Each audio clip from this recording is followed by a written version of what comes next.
നിങ്ങൾ വിജയിക്കുന്നത് കാണുമ്പോൾ അസൂയ കൊണ്ട് നോക്കുന്ന ഒരു കൂട്ടം ആൾക്കാരുണ്ടാവും അല്ലേ?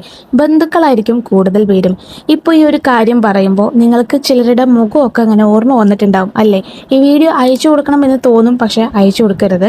നമുക്ക് ഇതിന്റെ പിന്നിലുള്ള സൈക്കോളജി എന്താണ് എന്നുള്ളത് നോക്കാം. നമ്മളുടെ വിജയം മറ്റു പലർക്കും ജലസ് തോന്നുന്നത് എന്തുകൊണ്ടാണ്? അതിന്റെ ഒന്നാമത്തെ കാര്യം, ഈ അസൂയ അഥവാ ജലസ് തോന്നുന്ന ആൾക്കാർക്ക് ഒന്നും ആവാൻ പറ്റിയിട്ടുണ്ടാവില്ല, അല്ലെങ്കിൽ അവർക്ക് കഴിവുണ്ടാവില്ല.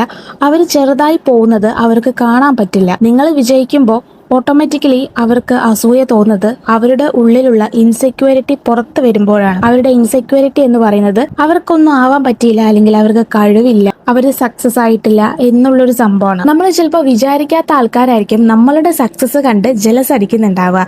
ഇങ്ങനെയുള്ള ആൾക്കാരോട് എങ്ങനെ ഡീൽ ചെയ്യാം? ഒന്നാമത്തെ കാര്യം, നിങ്ങൾ അവരോടൊരു അകലം പാലിച്ച് നിൽക്കണം. പിന്നെ രണ്ടാമത്തെ കാര്യം, നിങ്ങൾ എന്തെങ്കിലും ഒരു കാര്യം ചെയ്യാൻ പോകുമ്പോൾ അവരെ അറിയിക്കരുത്.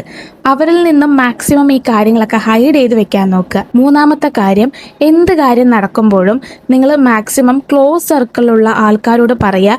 പ്രത്യേകിച്ച് നിങ്ങളുടെ അമ്മ, അച്ഛൻ അതുപോലുള്ള ആൾക്കാരുടെ അടുത്ത് ബാക്കിയുള്ള ആൾക്കാരോട് ചെന്ന് പറയാതിരിക്കുക. പറയുമ്പോൾ ഇവർ വഴി അവരറിയാനുള്ള ചാൻസ് കൂടുതലാണ്. ഒരു നല്ല കാര്യം ചെന്ന് അവരോട് പറയുമ്പോൾ അവർ വളരെ നെഗറ്റീവായിട്ടായിരിക്കും തിരിച്ച് മറുപടി പറയുന്നുണ്ടാവുക. എന്തെങ്കിലും കാര്യത്തിൽ സക്സസ് ആയി അല്ലെങ്കിൽ എന്തെങ്കിലും കാര്യങ്ങൾ ചെയ്യാൻ പോകുന്നു എന്ന് പറയുകയാണെങ്കിൽ, ഇതൊക്കെ നടക്കുന്നത് നിനക്ക് എന്താ ഉറപ്പ്, ഇത് ഫെയിലായാലോ എന്നുള്ള തരത്തിലായിരിക്കും അവർ മറുപടി പറയുന്നുണ്ടാവുക. കാര്യമാക്കേണ്ട കാര്യമില്ല, അവരുടെ ഇൻസെക്യൂരിറ്റിയാണ് ഇവരെ കൊണ്ട് ഇങ്ങനെയൊക്കെ പറയിപ്പിക്കുന്നതും ചെയ്യിപ്പിക്കുന്നതൊക്കെ. അപ്പോൾ മാക്സിമം ഇവരോട് കാര്യങ്ങൾ ചെന്ന് തുറന്ന് പറയാതിരിക്കുക. നിങ്ങൾ മനസ്സിൽ പോലും വിചാരിക്കാത്ത ആൾക്കാരായിരിക്കും നിങ്ങളെക്കുറിച്ച് ജലസ് അടിക്കുന്നുണ്ടാവുക. നിങ്ങളുടെ സുഹൃത്തുക്കൾക്കൊക്കെ ഈ ഒരു വീഡിയോ അയച്ചു കൊടുക്കുക.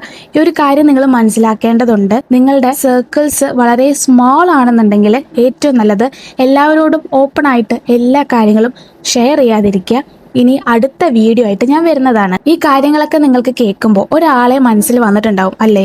ആരാണവർ? നിങ്ങൾ ആരാണെന്ന് പേരൊന്നും പറയണ്ടെങ്കിലും അങ്ങനെ ആരെങ്കിലും നിങ്ങളുടെ ലൈഫിൽ ഉണ്ടെങ്കിൽ നിങ്ങൾ യെസ് എന്ന് കമൻറ്റ് ചെയ്യുക. ഇനി അടുത്ത സൈക്കോളജി റിലേറ്റഡ് വീഡിയോ ആയിട്ട് ഞാൻ ഇനിയും വരുന്നതാണ്.